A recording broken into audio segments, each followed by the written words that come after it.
If you're experiencing breakage in your natural hair journey, there are certain things you should not do, especially in your ninth time routine. There are certain things you should do and you should not do. And in this video, I'm going to be talking about that. Let's get into it. Hi there, beautiful people. Welcome and welcome back to my YouTube channel. I'm Dami the YouTuber, and on this channel, we do and talk about everything for the hair. In this video, I'm going to be talking about my nighttime routine. So firstly, the first thing I do at night is to moisturize my hair if it feels dry. If maybe I did not moisturize in the morning because I was busy, or my hair just feels like really dry, I make sure I moisturize before going to bed. I use the Mega Growth Leave-In Conditioner. Let me show you guys. This is it, the Mega Growth Leave-In Conditioner, and I'm absolutely in love with this leave-in conditioner. Like, I don't think I can ever ditch this leave-in conditioner for any, okay, except for the Q-Care leave-in conditioner. Jesus, oh, I would kill for that leave-in conditioner.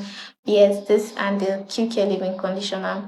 I do not like the Mediana leave-in conditioner that much because it makes my hair dry really fast. But this one and the Q-Care leave-in conditioner keeps my hair really moisturized. Now, if I'm wearing my hair out that day, if my hair is not in a protective style, what I do before going to bed is to quickly braid my hair into chunky twists or chunky braids, or just two large cornrows, so that my hair can be protected. I do not go to bed like this. I can't go to bed with my hair like this. I make sure I just twist it into chunky twists or braids or cornrows. Now, this step is not something you should do every night, or whenever you feel like, yeah, your hair is dry, or whenever you are moisturizing your hair at night.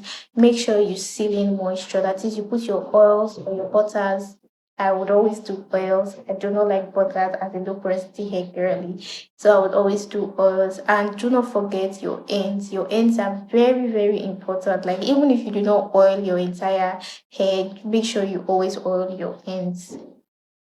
Now, this particular step is one that not just helps with hair growth, it also helps with like having a good night's sleep, having not waking up with an headache or a migraine. This one is scalp massage. I make sure that I'm always like, not always, but like most times I'm just not always. Oh God, how I say, yes, scalp massage is really important. It will help in blood flowing and everything, to help in literally your scalp care.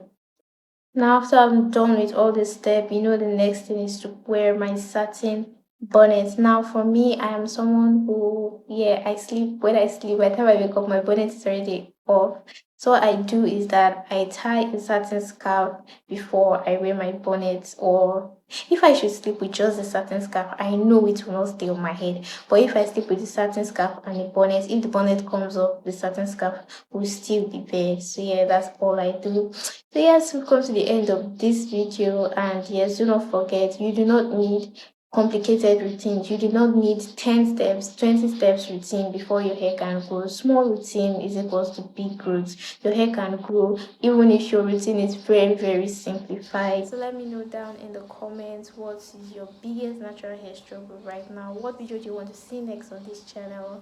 So yes, thank you so much for watching this video, and bye.